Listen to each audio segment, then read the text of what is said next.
Hello అందరికీ welcome to my channel. నేను మీ శ్రావ్య. ఈరోజు మన రెసిపీ వచ్చేసి గారెలండి. మనం బయట మిర్చి బండి దగ్గర కొనుక్కొని తింటాం కదా, సో అలాంటి గారెలు అనమాట. చాలా సింపుల్ అండ్ టేస్టీగా ఇంట్లోనే ప్రిపేర్ చేసుకోవచ్చు. పైన క్రిస్పీగా లోపల సాఫ్ట్గా బాగుంటాయి. సో వీడియోలోకి వెళ్ళే ముందు ఇంకా మన ఛానల్ని ఎవరైతే సబ్స్క్రైబ్ చేసుకోకపోతే వెంటనే సబ్స్క్రైబ్ చేసుకొని బెల్ ఐకాన్ క్లిక్ చేసుకోండి. నేను పెట్టే ప్రతి వీడియో మీకు నోటిఫికేషన్ అయితే వస్తుంది. ఇప్పుడు ఈ గారెల్ని ఎలా చేసుకోవాలో దీనికి కావాల్సిన ప్రాసెస్ ఏంటో చూసేద్దాం.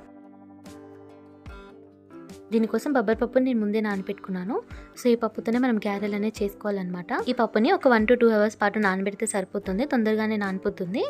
ఇలా పప్పు అంతా నానిన తర్వాత ఒక 2 times చక్కగా వాష్ చేసుకోండి. పప్పులో ఉన్న వాటర్ అంతా తీసేసుకొని ఇప్పుడు పప్పును పక్కన పెట్టేసుకుందాము.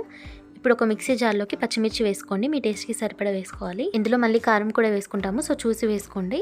ఇందులోకి ఒక 1/2 teaspoon వరకు జీలకర్ర వేసుకోండి. అలాగే కొంచెం ఉప్పు కూడా వేసుకోండి. ఇందులోనే కొన్ని వెల్లుల్లి కూడా వేసుకొని పేస్ట్ లాగా గ్రైండ్ చేసుకోవాలి. సో ఇలా అయితే గ్రైండ్ చేసుకోవాలన్నమాట, వీడియోలో చూపిస్తున్నట్టు. ఇప్పుడు ఇందులోనే మనం నానబెట్టుకున్న బొబ్బరి పప్పును కూడా వేసుకుందాము. ఇలా కొంచెం కొంచెం పప్పు వేస్తూ గ్రైండ్ చేసుకోవాలి. ఇందులోకి నేను వాటర్ అస్సలు వేయట్లేదు. ఒకవేళ మీకు కావాలి అంటే 1 spoon 2 spoons వరకు వేసుకోండి. ఇలా మరీ పేస్ట్లా కాకుండా ఇలా కొంచెం పలుకుగా ఉండేటట్టు గ్రైండ్ చేసుకుంటే గారెలు వేసుకున్నప్పుడు బాగుంటుంది. మిగతా పప్పును కూడా గ్రైండ్ చేసుకుందాము. ఇందులో కూడా నేను వాటర్ అస్సలు వేయట్లేదు అనమాట. ఇది మనం నానబెట్టుకున్నాం కాబట్టి దాంట్లోనే వాటర్ అనేది వస్తూ ఉంటుంది. ఇలా గ్రైండ్ చేసుకున్నంతా ఒక గిన్నెలోకి వేసుకోండి. ఇప్పుడు ఇందులోకి కొంచెం కరివేపాకు, కొత్తిమీర వేసుకుందాము. ఇలా చిన్నగా కట్ చేసి వేస్తున్నాను.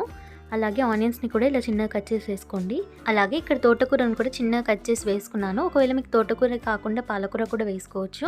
ఇప్పుడు ఇందులోనే టేస్ట్కి సరిపడా కొంచెం ఉప్పు వేసుకోండి. అలాగే కొంచెం కారం వేసుకోండి. కొంచెం ధనియాల పొడి, కొంచెం చాట్ మసాలా వేస్తున్నాను టేస్ట్ కోసము. ఒకవేళ మీ దగ్గర చాట్ మసాలా లేకపోతే నిమ్మరసం కానీ ఆమ్చూర్ పౌడర్ కానీ వేసుకోవచ్చు. అలాగే కొంచెం అల్లం వెల్లుల్లి పేస్ట్ కూడా వేసుకోవాలి. ఇప్పుడు ఇవన్నీ కలిసిపోయేలాగా బాగా మిక్స్ చేసేసుకోండి. ఇవన్నీ బాగా మిక్స్ అవ్వాలి, అప్పుడే మనకి టేస్ట్ అనేది కరెక్ట్గా ఉంటుందన్నమాట. సో ఇలా మంచిగా చక్కగా మిక్స్ చేసుకున్నాక ఇప్పుడు మనం గారెలు అనేది వేసుకోవచ్చు. ఇలా మీకు అలవాటు ఉంటే చేత్తోని గారెలు అయితే వేసుకోవచ్చు. ఒకవేళ ఇలా వేసుకోవడం రాకపోతే నేను క్లాత్ పైన వేసి చూపిస్తున్నాను, అలా వేసుకోండి, ఈజీగా వచ్చేస్తాయి. క్లాత్ని ఏదైనా కాటన్ క్లాత్ని తీసుకొని ఇలా తడుపుకోవాలన్నమాట. తడిపిన తర్వాత దానిపైన ఇలా గారెలు వేసుకుంటే మనకి ఈజీగా వచ్చేస్తాయి. సో చూడండి ఎంత చక్కగా వచ్చేసాయి. తీసుకోవడానికి కూడా ఈజీగా ఉంటుందన్నమాట. ఇప్పుడు ఆయిల్ వేడైన తర్వాత వీటిని వేసుకొని కాల్చుకోవాలి. ఇలా క్లాత్ పైన వేసుకోవడం వల్ల మనకు వాటర్ అనేది క్లాత్ అబ్జర్వ్ చేసి ఆయిల్ కూడా ఎక్కువ పట్టదు అనమాట గారెలకి. సో ఇలా సింపుల్గా చేసుకోవచ్చు, తీసుకోవడానికి కూడా ఈజీగా వచ్చేస్తాయి అనమాట.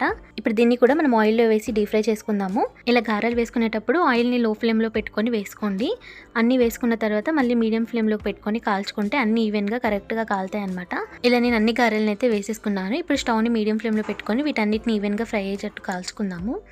ఇలా 2 sides టర్న్ చేస్తూ మంచి గోల్డెన్ బ్రౌన్ కలర్ వచ్చేలాగా ఈవెన్గా కాల్చుకోవాలి. ఇలా కాల్చితే మనకి అన్ని ఈవెన్గా కరెక్ట్గా కాలుతాయి అనమాట. సో చూడండి ఇక్కడ గారెలు అయితే చక్కగా కాలిపోయాయి. ఇప్పుడు వీటిని ఆయిల్ నుంచి తీసేస్తున్నాను. చూసారా, ఆయిల్ కూడా ఎక్కువ పట్టవు. సో మిగతా గారెల్ని కూడా వేసుకొని కాల్చుకుందాము. స్టవ్ లో ఫ్లేమ్లో పెట్టుకొని వేసుకోండి. తర్వాత మీడియం ఫ్లేమ్లోకి టర్న్ చేసుకొని ఇలా కాల్చుకోండి. చూసారు కదా, చాలా సింపుల్ అండ్ టేస్టీగా గారెలు అయితే ఇంట్లోనే ఇలా ప్రిపేర్ చేసుకోవచ్చు. హెల్త్ కూడా చాలా మంచిదన్నమాట. బయట ఫుడ్ కన్నా ఇలా ఇంట్లో చేసుకోవడం వల్ల మంచిదే కదా. ఇందులో తోటకూర యాడ్ చేసాం కాబట్టి హెల్త్ కూడా చాలా మంచిది. సో మీరు కూడా నచ్చితే ట్రై చేయండి అండ్ ఎలా వచ్చిందో నాతోని షేర్ చేసుకోండి. సో వీడియో మీకు నచ్చిందని అనుకుంటున్నాను. Thanks for watching. ఇంకా ఇలాంటి మంచి మంచి రెసిపీస్ కోసం మన ఛానల్ని లైక్ చేయండి, షేర్ చేయండి, సబ్స్క్రైబ్ చేయడం మర్చిపోవద్దు.